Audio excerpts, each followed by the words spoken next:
Have you ever felt like your room is just okay, fine on the surface, but you know it could be better? What's missing? Why is it not coming together? My name is Chaudhry, and today I'm giving you 5 design rules that will build the room you've always wanted. If you're a returning subscriber, hit the thumbs up. If you're new here, hopefully by the end of this video, you'll be a subscriber. Remember that if you would like our help in designing your room, you can have that help by clicking the link in the description below. Design rule number 1 is to match undertones, not just colors. Most people think that they're matching colors. They're not. They're mixing temperatures. You can have 2 browns in a room that clash. One leans red, the other leans gray. On paper, they're both brown. In reality, they fight each other. Same thing with white. Warm white, cool white. Put those together and something doesn't feel right. How do you fix this? You pick a temperature and stay consistent. Warm or cool? Warm looks like walnut, brass, cream, and taupe. Cool would be charcoal, black, chrome, and crisp white. You can bend it slightly, but if the undertones don't agree, it's difficult for the room to lock in. Okay, so now we have a decision to make, warm or cool. How do we choose? You're not starting from scratch here. The room already has a direction.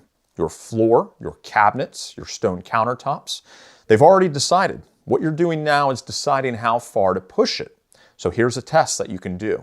Put a warm and cool sample next to your floor sofa. One will feel natural, the other is going to feel slightly off.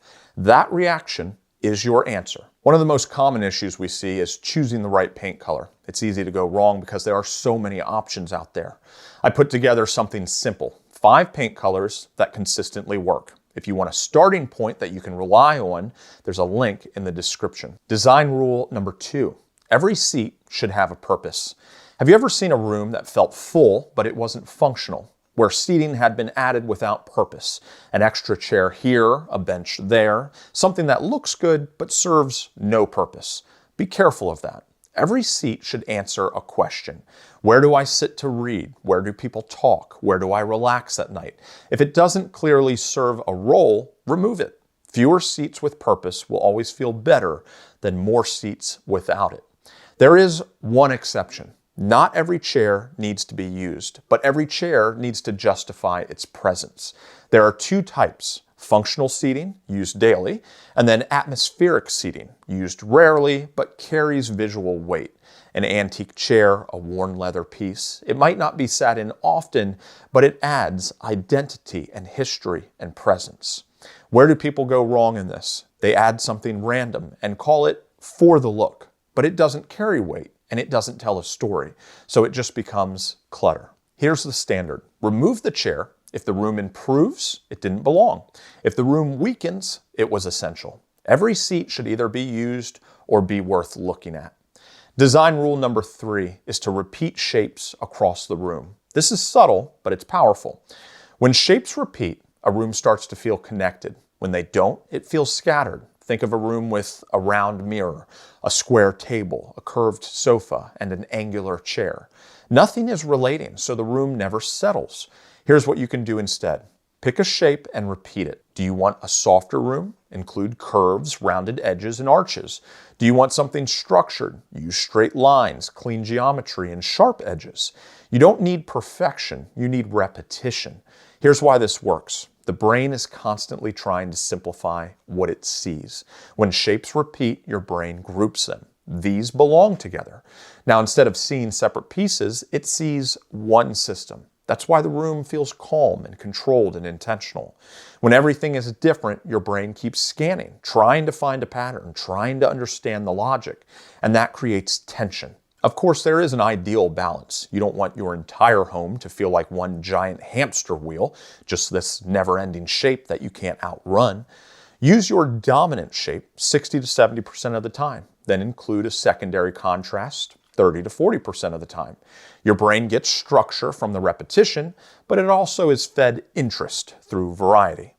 Design rule number 4 is to layer textures, not colors. When people want depth, they usually add more color. That becomes a problem because they end up with a blue rug, a black lamp, brown table, white walls, gray sofa.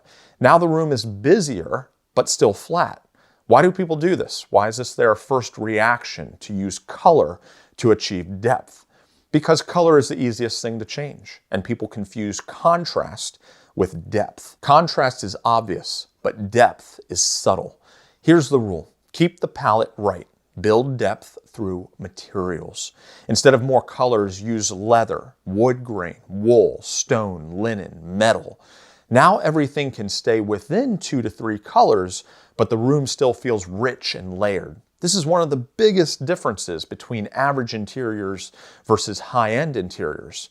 Let me give you 2 examples for a better understanding. First, a living room. The color palette has brown, cream, and black accents. Now let's layer in the textures. A smooth leather sofa, a rough wool rug, a matte wood coffee table, soft linen curtains, an aged brass lamp. Everything is staying within the same color family, but each surface reflects light differently. That difference is what your eye reads as depth. Another example, a bedroom. The color palette is deep charcoal, walnut, and off-white. You layer in an upholstered fabric headboard, crisp cotton bedding, a chunky knit throw, wood nightstands, a ceramic or stone lamp. No new colors added, but the room feels complete.